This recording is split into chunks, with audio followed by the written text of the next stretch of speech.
Look at look at him processing all this. He's always chewing or drinking or indigestion, burping. He's always gassy. Why is he so gassy?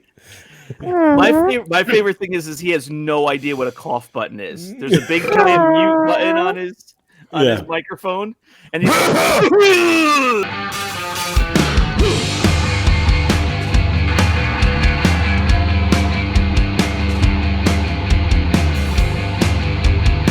Hey everyone, welcome to another episode of 5 Idiots Talking Toys. It is Wednesday night, and it's time for this week's Wins and Wiffs of the Week.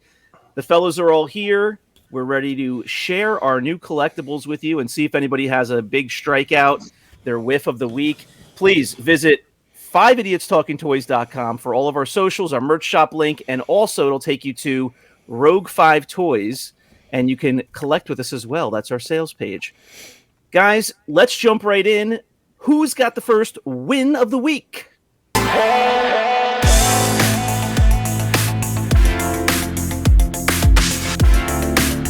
All right, Charles, you're going to start us off with your win of the week. Here is the first win.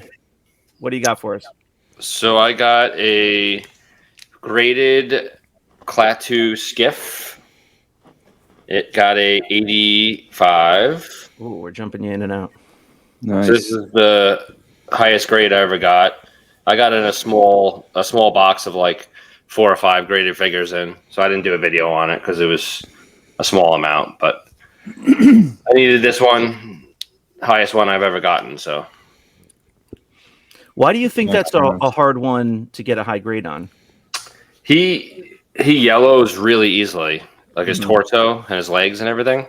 So I think that's what hurts the grade, I would think. There's a lot of paint application on that dude too. Yeah. You got silver, green, black, brown. Yeah. I was going to say my go-to reason would be the high points. It's got a lot of high points on the back. There's a good 3 or 4 points that touch the table if you lay him on his back. Oh, please tell us more, Shane. Yeah. What do you do with Klaatu when you lay him on his back, Brandon? You look for his high point. Is it his high point? Nice. Where do you get how would you get 3 points? Like, how did you know that? Well, like I don't know if I have one here. I do have one sitting here. I want you to show the back. The 3. Yeah, on the back of his. You've got one there. Look where the weapon is. See there. You can kind of see the high points. 1, 2, 3. There's 3 across his back. Those always get rubs on him, I feel like. And then up here is maybe number 4. The 2 edges of the skirt, right there, like where his behind is. Yeah. And then that is this hairdo molded? I can't tell. That thing that's coming off. Yeah, is that molded I don't or painted? I believe this is painted back here. This thing, right? Okay. Yeah, it's actual mold. It's black mold. Those hands usually get a lot of rubs on them too. Well, we've done a lot of episodes before where we talked about, as a new collector, here's some things to look at, look for on any given figure, and we've gone through a bunch of figures. That's kind of what it made me think of. All right, let's jump over to Shane for my win of the week. Shane, are you here? Hello, Shane. I feel like this is one that Chris is going to like. I'm going to pick out Chris as my top fan for this one. I have a really common Leia Bosch that I do not have in my collection, and I just have been lazy to ever get one because I've been checking it out, like looking for a perfect one, and I've just never found a perfect one for like a cheap price. And now I have a graded one, the Saga collection. So I just opened this before the show. It is a AFA. A U90. A U90. Nice. How did I do there? What's your feelings on that, Chris? It's a 90, 90, 90, straight 90. It's not something that I would buy in my collection, but he is a Bosch collector. So I guess it fits. Like that would be perfectly normal within his focus. That would not be considered hoarding, in my opinion. So, are you saying that you wouldn't necessarily buy this mock, or you're not, or are you talking about the uncirculated, the U? No, I'm talking about that mock in general. Just a mock, okay. Yeah. Yeah, I mean, being an I know we talked about uncirculated figures before. What's an uncirculated mock? It's just pulled out of the shipper, right? It came in a shipper box sealed, and then they brought it to AFA. AFA opened it up and pulled it out and gave it a U grade. And they don't do that anymore either with the mocks? No, they actually still do that because, because I know that CAS does it all the time. Wait, so the U grades of the vintage figures were they pulled off of the mock, but the mock wasn't from a sealed container, right? The loose graded ones? Yeah. Yeah. No, so it would be me sending in any old mock, like let's say a Jawa mock, and saying I want it loose graded, and AFA would literally rip it off the mock, off the card. Gotcha. And then so now they just open up the mocks out of a shipper, and they'll grade the mocks U graded. Okay. All right. So this is a $15 item, but I feel like it was a great deal to get this graded in acrylic for just about $80. So it's part of your focus, so I get it. Not super cheap, but like pretty well priced, I think, for a graded modern 90 grade. No, it is. Yeah. All right, Brandon's digging through maybe a drawer over there. I'll go along with the modern line here since you brought that up. Okay. Mine is not graded, but I just got this in. Have not bought the acrylic for it yet, but it is a autographed Power of the Force 2 Bosk. Let's get Brandon in here. There's John eating. Alan Harris is Bosk. What's his name? Nice. Alan Harris. Did you just buy that? Authenticated. Yeah, I want it off an auction. Okay. I feel know like there's one currently on. There's one currently on Rogue 5 Toys that. Yeah, from John Rula. But that's what I saw. I knew I saw one recently. Well, that's from the action figure grader. His is actually graded. So Nice. So are you sending that in to get graded or? No, I'll just put it in acrylic. Gotcha. I don't need it authenticated because it's authenticated already from Beckett Authentication Services. Yeah, so otherwise, who cares? Okay. Yeah. And it's modern, whatever. Garbage. Modern garbage. All right.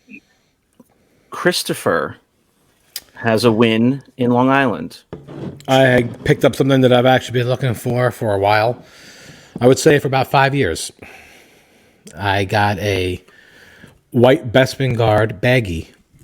I have been looking for a while.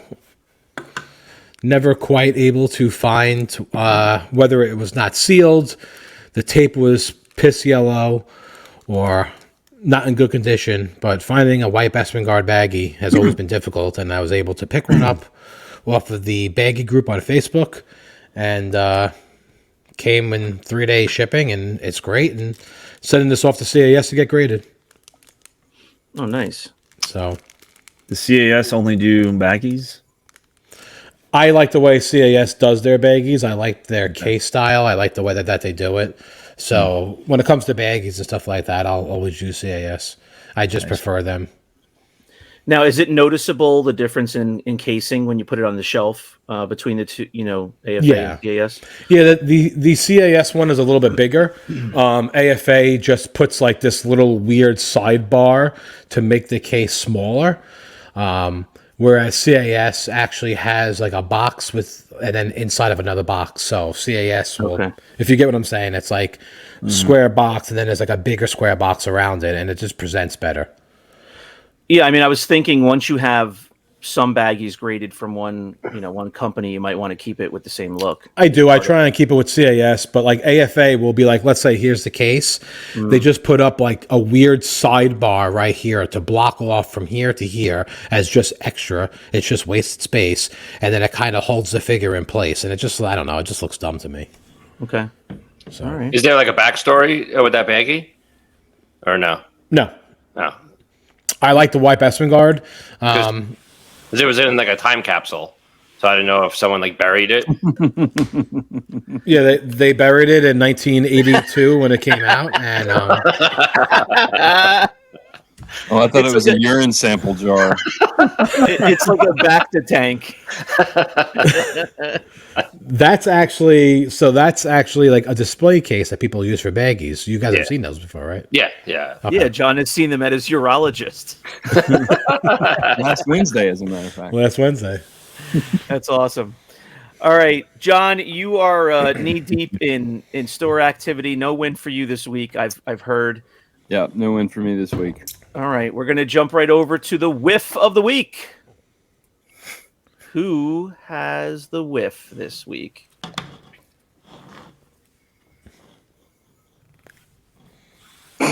Hello? Whiffless. No whiff you. Nothing. Correct.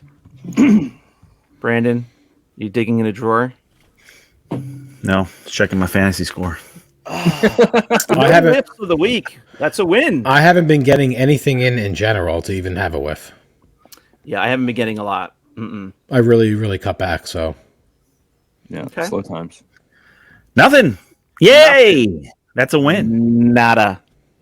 Very good. All right, fellas, that'll do it for this episode of Wins and Wiffs of the Week. Thanks very much for watching. We appreciate you checking out our new collectibles.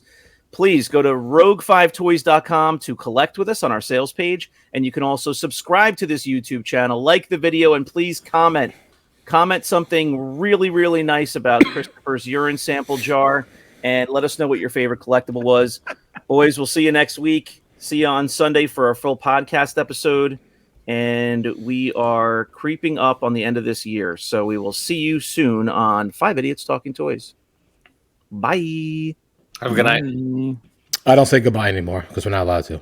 No, you Shane. can say goodbye Thank to you. the audience, not each other. Thank you for okay. having me on the show. Thank you. Goodbye to the audience. I appreciate you guys watching. You almost Thanks slipped for there and having said us, goodbye Shane. to Brandon. I saw you. Don't do that. Thanks for Correct. having us, Shane. Thanks for coming. Thanks for being on my show. Thanks for being on my show.